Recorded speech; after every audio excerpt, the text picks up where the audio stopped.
오늘 여러분과 함께 나눌 말씀은 더 확실하게 알아야 할 진리, 더 확실하게 알아야 할 진리라는 제목입니다. 그동안 우리가 얼마나 위축되어 살아왔습니까? 바쁘고 힘든 중에도 영적으로 깨어 살려고 몸부림쳤던 그런 시절이 있었었는데 어찌 보면 요즘은 긴 방학을 이렇게 한 것 같습니다. 일단 우리가 늘 드려왔던 예배가 반쯤은 멈추어졌던 그런 신앙생활을 우리가 했었으니까요. 신앙이 좋아진 분들보다는 약해진 분들이 더 많으실 것입니다. 여러분 어떻게 해야 되겠습니까? 이제는 우리가 일어서야 합니다. 오늘 칼럼에도 썼습니다만 다시 강하고 담대하게 시작해야 합니다. 이제 봄도 시작되었습니다. 어차피 반드시 봄은 올 것입니다. 여러분 그렇다면 지금 오미크론 감염이 5만 명 넘었다 어쩐다 합니다만 결국 코로나도 멈추어질 것입니다. 최소한 감기처럼 같이 살며 일상을 회복하게 될 것입니다. 그것이 인간입니다.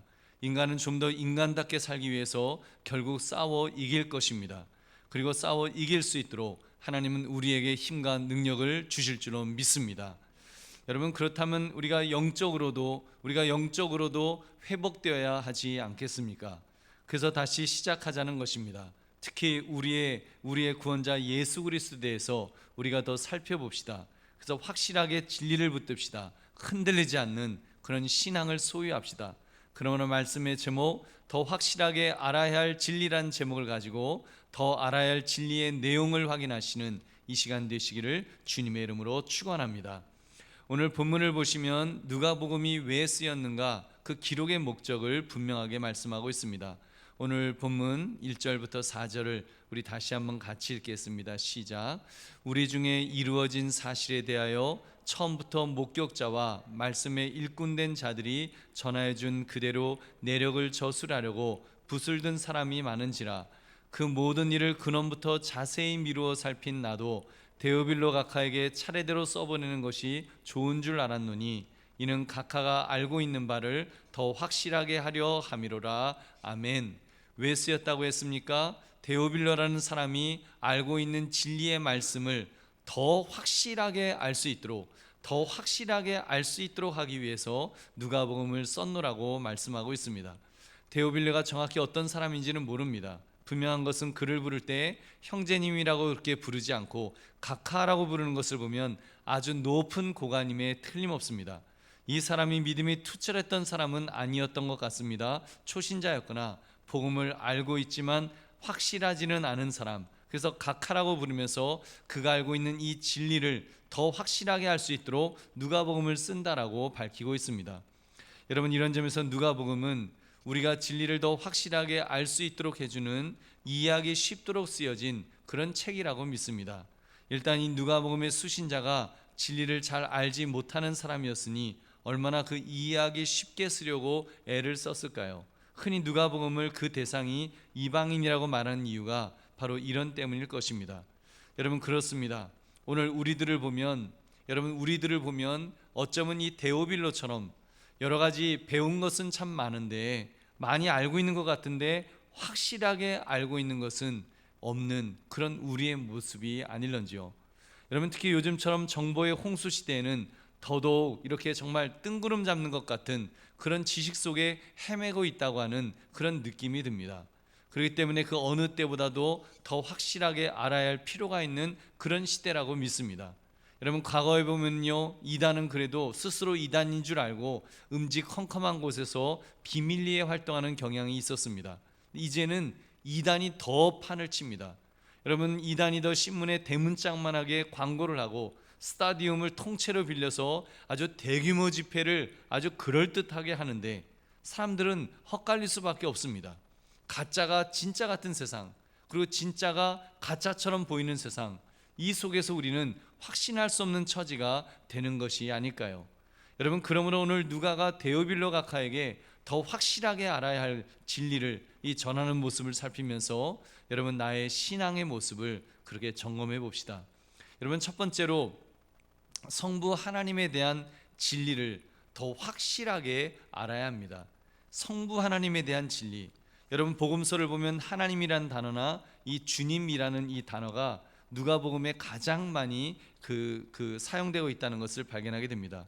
누가는 총 194회를 사용했는데 이것은 마태복음보다는 거의 4배고요, 마가복음보다는 3배고 요한복음보다 2배 정도 더 많은 숫자입니다. 그만큼 이 누가가 성부 하나님에 대한 진리를 이걸 확실하게 좀 보여주고 싶은, 정말 하나님이 누구신가를 분명하게 알려주고 싶은 그 마음이 있었던 것입니다. 여러분, 그리고 요한복음 1장 2장만 보아도 이 데오빌로 각하에게 하나님이 어떤 분인가를 지금 예수님의 탄생 이 사실을 통해서 분명하게 이렇게 기록하고 있습니다. 세례 요한의 출생의 이야기를 통해 성부 하나님의 분명한 활동을 보여주죠.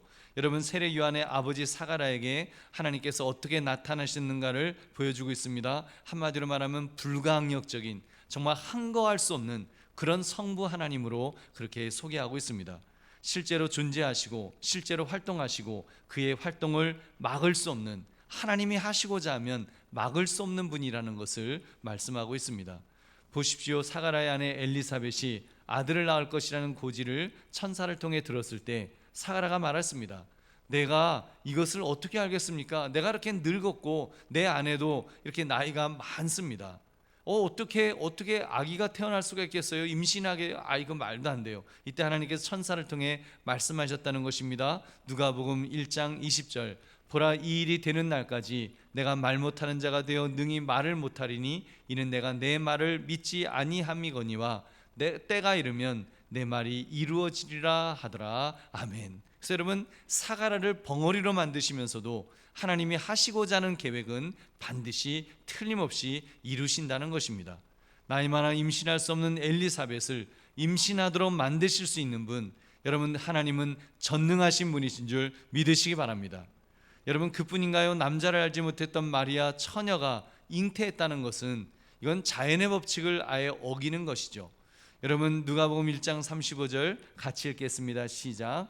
천사가 대답하이르되 성령이 내게 임하시고 지극히 높으신 이의 능력이 너를 덮으시니 이러므로 나실 바 거룩한 이는 하나님의 아들이라 일컬어지리라. 아멘.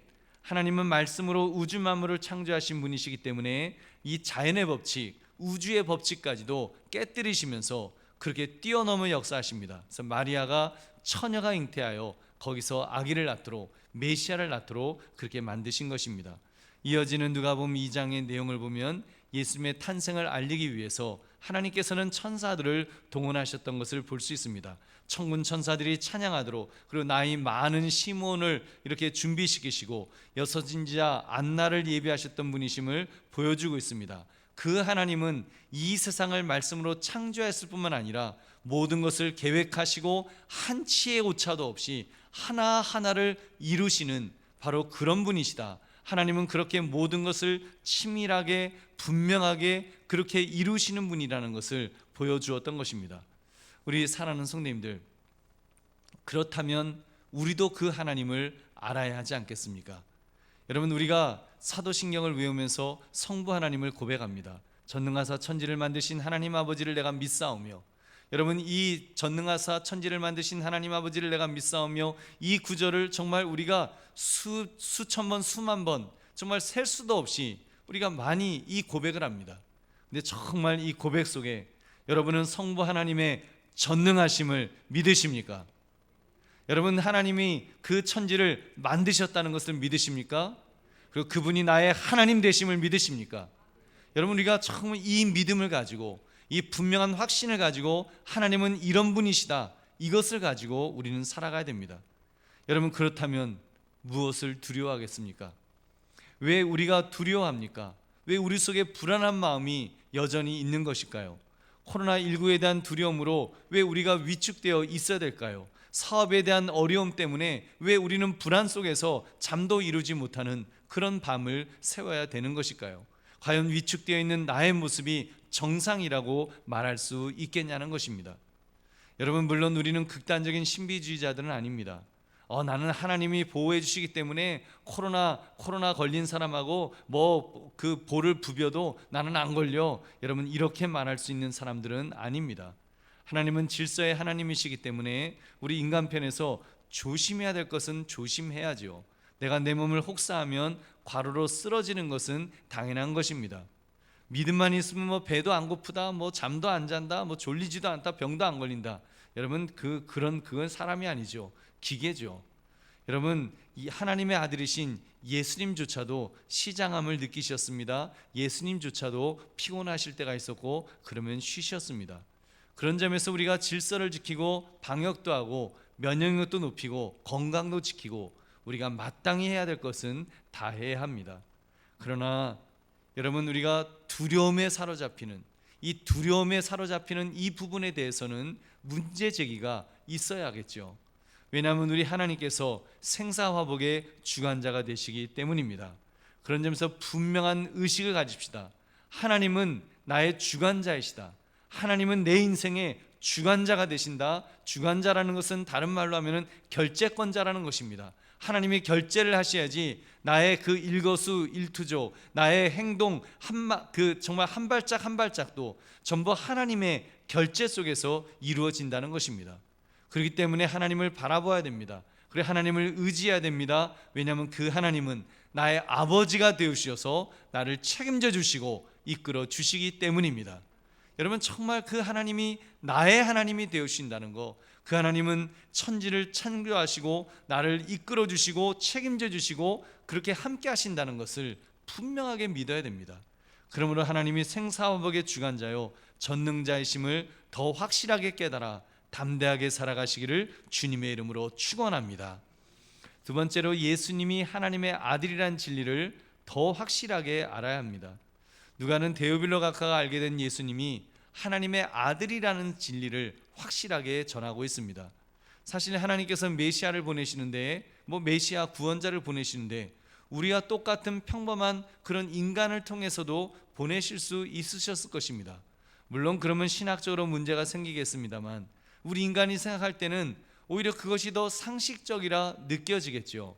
신이면 신이고 인간이면 인간이지 어떻게 아기가 태어났는데 그 아기가 신의 아들일 수가 있겠습니까?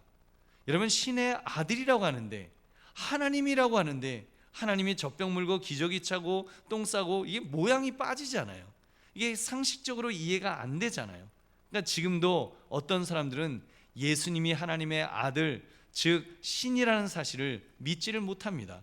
그가 훌륭한 분은 맞다. 예수님이 훌륭한 분 맞다. 4대 성인 중에 한 분이라고 그렇게 말할 수 있겠다. 그분이 가르치신 사랑의 교리는 그 어떤 인간도 흉내낼 수 없는 정말 고귀한 것이다. 인정하고 칭찬할 수도 있습니다.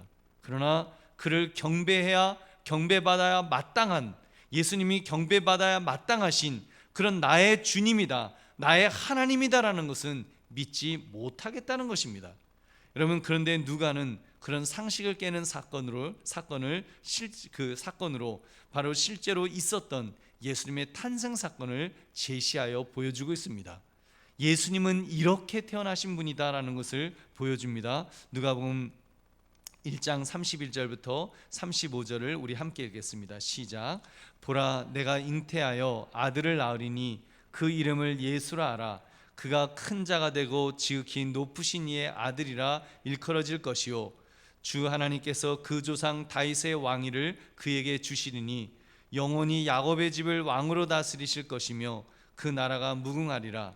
마리아가 천사에게 말하되 나는 남자를 알지 못하니 어찌 이 일이 있으리까. 천사가 대답하여 이르되 성령이 내게 임하시고 지극히 높으신 이의 능력이 너를 덮으시리니 이러므로 나실 바 거룩한 이는 하나님의 아들이라 일컬어지리라. 아멘.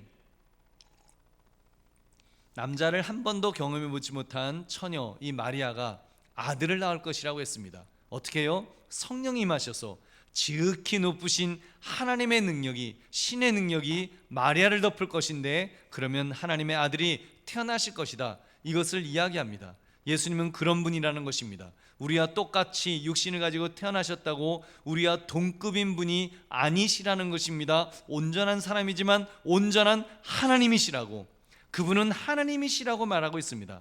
삼위 중에 제2위격으로 성자 하나님이심을, 하나님의 아들 되심을 분명히 말합니다. 그렇기 때문에 예수님은 경배받기에 합당하신 분이십니다. 아니 마땅하신 분이십니다. 경배 받으셔야 됩니다.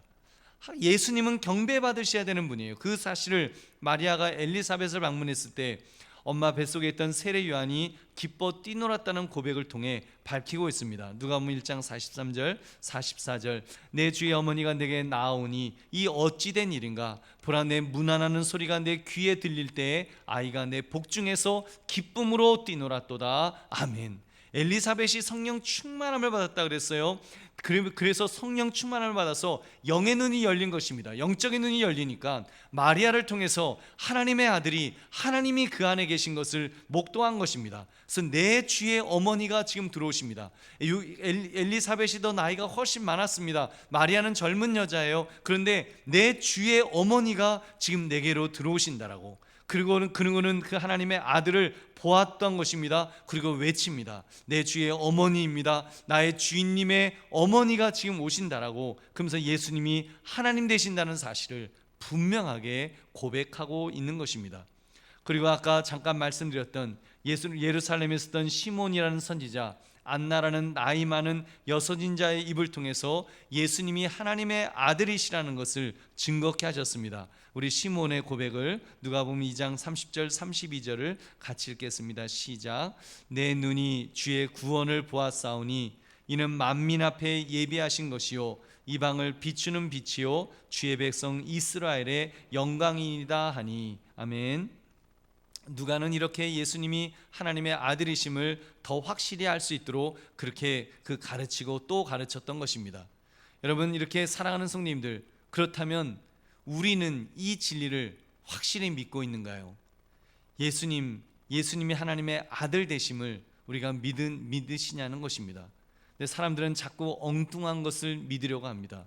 어떻게 마음의 틀을 예수님과 같은 급의 믿음의 대상으로 둘 수가 있겠습니까? 어떻게 석가모니를 하나님의 아들과 같은 급의 경배의 대상으로 둘 수 있느냐는 말입니다. 요즘 바로 이 복음의 진리가 흔들리니까 신천지 같은 사람들은 교주 이만희가 예수님이라고 그렇게 말하고 있습니다.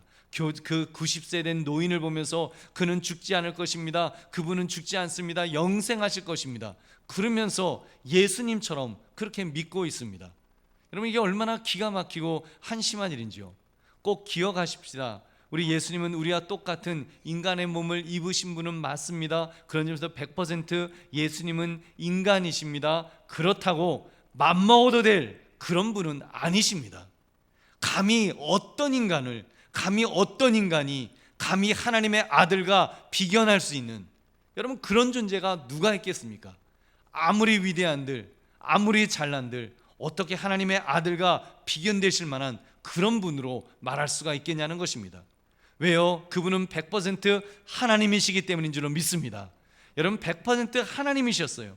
신이시기 때문에, 인간의 몸을 100% 입으셨지만 100% 하나님이시기 때문에 신이시기 때문입니다. 그래서 경배받기에 합당하신 분이십니다. 빌립보서 2장 6절은 말씀합니다. 그는 근본 하나님의 본체시나 하나님과 동등됨을 취할 것으로 여기지 아니하시고 인간의 몸을 입으셨다는 거예요. 인간의 몸을 입으셨을 뿐이지 그는 근본 하나님의 본체시다, 하나님이시다라고 분명하게 성경은 말씀합니다.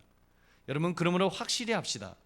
예수님은 하나님의 아들이시라는 이 진리를, 그러므로 예수님을 나의 주 나의 하나님으로 경배하시기를 주님의 이름으로 축원합니다. 세 번째, 그 예수님이 구원자시라는 진리를 더 확실하게 알아야 합니다. 누가는 예수님이 탄생하실 때에 천사들이 노래했던 내용을 소개합니다. 누가복음 2장 11절 우리 같이 읽겠습니다. 시작. 오늘 다윗의 동네에 너희를 위하여 구주가 나셨으니 곧 그리스도 주시니라. 아멘. 구주가 나셨다라고 했습니다. 예수님이 구주, 구원의 주인님, 구원자가 되심을 선포했던 것입니다. 그것은 이미 사가랴의 입을 통해서 그 예수님이 구원의 뿌리 되신다고 했었던 진리입니다. 누가복음 1장 69절 우리를 위하여 구원의 뿔을 그 종 다윗의 집에 일으키셨으니, 그러면서 구원의 뿔이 바로 그 예수님이심을 그렇게 말씀하면서 결정적으로 사가랴가 말합니다. 자기 아들 세례 요한이 출생하여 그 예수님의 길을 준비하게 될 텐데 어떤 일을 할 것이냐? 죄사함을 받는, 죄사함으로 말미암는 그 구원을 요한을 통해서 알게 할 것이라고 그는 그렇게 예언했습니다. 누가복음 1장 76절 77절 같이 읽겠습니다. 시작. 이하여 내가 지극히 높으신 이의 선지자라 일컬음을 받고 주 앞에 앞서가서 그 길을 준비하여 주의 백성에게 그 죄 사함으로 말미암는 구원을 알게 하리니 아멘. 요한을 통해서 그 구원을, 죄 사함을 받게 하는 구원을 알게 할 것이라고 그렇게 예언했던 것입니다. 그렇습니다. 하나님의 아들이신 예수님은 바로 우리를 구원하시기 위해서 이 땅에 오신 것입니다. 인간은 죄로 인하여 모두 죽을 수밖에 없습니다. 다 자기가 죄인이기 때문에 자기 죄값을 자기가 치러야 됩니다. 자기가 죽어 마땅한 존재들입니다. 근데 그 죄를 여러분 어떻게 죄 사함을 받을 수가 있겠습니까? 죄 없으신 분이 오셔야 됐습니다. 죄 없으신 분, 바로 하나님의 아들 말고는 방법이 없었습니다. 그래서 우리 예수님께서 이 땅에 인간의 몸을 입고 오셔서 십자가에서 죽으심으로 우리의 모든 죄값을 치러주신 줄로 믿습니다. 빌립보서 2장 6절부터 8절 우리 같이 읽겠습니다. 시작. 그는 근본 하나님의 본체시나 하나님과 동등됨을 취할 것으로 여기지 아니하시고 오히려 자기를 비워 종의 형체를 가지사 사람들과 같이 되셨고 사람의 모양으로 나타나사 자기를 낮추시고 죽기까지 복종하셨으니 곧 십자가에 죽으심이라. 아멘. 근본이 무엇이라고 했습니까? 하나님의 본체시라고 그렇게 말씀했습니다. 근데 자기를 비워 종의 형체, 곧 사람의 몸을 입어서 사람이 되셨다는 것입니다. 무엇을 하시려고요? 십자가에서 죽으시려고. 바로 우리의 죄값을 대신 치러주시려고, 십자가에서 죽으시려고, 제물이 되어서 그 대신 형벌을 그렇게 당하셨던 것입니다. 여러분, 그렇기 때문에 인간은 모두 그 예수님 앞에 무릎을 꿇고 엎드려 회개해야 합니다. 죄 용서를 구해야 합니다. 누가는 데오빌로에게 지금 그 사실을 말하고 있습니다. 당신은 죄인입니다. 당신은 당신의 죄를 처리하고 용서해 줄 수 있는 구원자가 당신도 필요합니다. 그가 바로 예수님이십니다. 그를 믿을 때 죄 용서를 받을 수 있습니다. 그 사실을 지금 누가복음을 통해서 전하고 있는 것입니다. 이 진리를 데오빌로 각하에게 더 확실하게 알려주려고 그 성경을 쓰노라고 그는 말합니다. 그리고 바로 오늘 우리들도 더 확실하게 이 진리를 알아야 될 것입니다. 여러분, 교회에 나와 이렇게 우리가 예배 드리는데 우리 왜 이 자리에 나와서 예배 드립니까?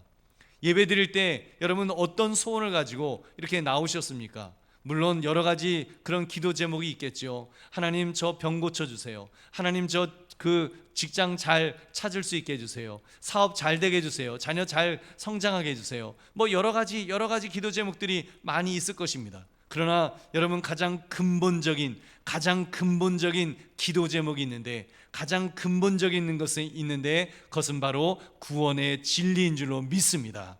구원의 진리, 예수님이 구원자시라는 이 진리 말입니다. 그 예수님은 바로 나의 죄를 위해서 2000년 전에 십자가에 매달려 그렇게 죽으셨습니다. 살이 찢기시고 물과 피를 다 쏟으시면서 그렇게 죽어주셨습니다. 십자가에 매달려서 내가 너를 이만큼 사랑한다라고 말씀하시면서 우리를 품어주기를 원하시고, 우리가 그 주님 앞에 나와 엎드리기만 하면, 그리고 죄 용서를 구하기만 하면 용서해 주시기를 원하신다는 사실입니다. 그러면 나의 죄를 고백하면 용서해 주시는데 동이서에서 먼 것처럼 그렇게 용서해 주신다라고 말씀합니다. 주홍 같을지라도 눈과 같이 희게 해 주실 것이라고 했습니다. 그리고 진홍같이 붉을지라도 양털같이 되게 해 주신다라고 우리 주님 약속하여 주셨습니다. 여러분, 그러므로 예수님이 구원자시라는 진리를 더 확실하게 깨달으시기를 주님의 이름으로 축원합니다. 네 번째, 예수님을 자신의 구원자로 믿어야 한다는 진리를 더 확실하게 알아야 됩니다. 예수님이 구원자는 구원자인데 나의 구원자로, 나를 구원하시는 구원자로 확실하게 믿어야 합니다. 누가는 구원의 진리를 들었을 때 두 가지 태도를 가지는 사람들을 소개하고 있습니다.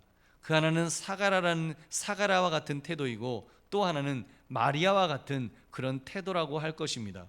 그동안 설명드렸던 것처럼 사가라와 마리아는 이 구원의 진리를 모두 들었습니다. 근데 사가라는 자기 아내 엘리사벳이 나이 많아 늙었기 때문에 아들 낳겠다는 소식을 들었을 때 믿지 못했습니다. 아니, 내가 나이가 얼만데 지금 그런 말씀을 하십니까?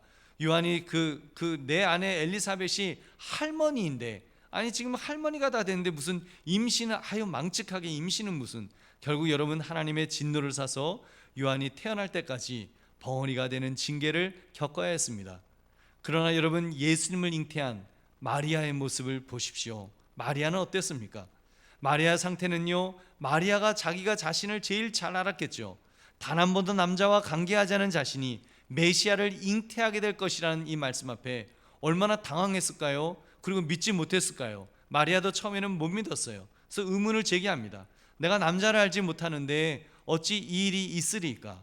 근데 천사가 말하는 거예요. 성령 하나님이 이 일을 하실 것이다. 하나님의 전능하신 능력이 너를 그렇게 만들어 주실 것이다. 여러분 이 말씀 앞에 마리아는 위대한 고백을 합니다. 우리 누가복음 1장 38절을 같이 읽겠습니다. 시작. 마리아가 이르되 주의 여종이오니 말씀대로 내게 이루어지이다 하매 천사가 떠나가니라. 아멘. 여러분 얼마나 멋진 고백입니까? 저는 주인님의 종입니다. 주인님께서 말씀하였으면 그 말씀이 다 이루어질 줄로 믿습니다. 여러분 이 마리아의 고백이 저와 여러분의 고백이 되시기를 주님의 이름으로 축원합니다. 우리 그렇게 고백하면서 살아야 됩니다. 마리아는 그렇게 믿었습니다. 그렇게 받았습니다. 그렇게 순종했습니다. 그렇게 할 때 하나님의 놀라운 역사가, 구원의 역사가 바로 마리아를 통해서 일어나는 가장 영광스러운 축복의 통로가 된 줄로 믿습니다. 여러분 지금 누가는 그 사건을 통해서 데오빌로 각하에게 권면하고 있습니다. 데오빌로요, 이제 당신은 어떻게 하시겠습니까? 하나님께서 구원의 소식을, 이 진리를 당신에게 전하셨는데, 죄사함의 은총을 말씀하셨는데 어떻게 하시겠습니까? 이제 사가랴처럼 믿지 못하고 그렇게 의심하시겠습니까? 아니면 마리아처럼 아멘하면서 말씀이 내게 이루어지기다 하면서 그 말씀을 받으시겠습니까?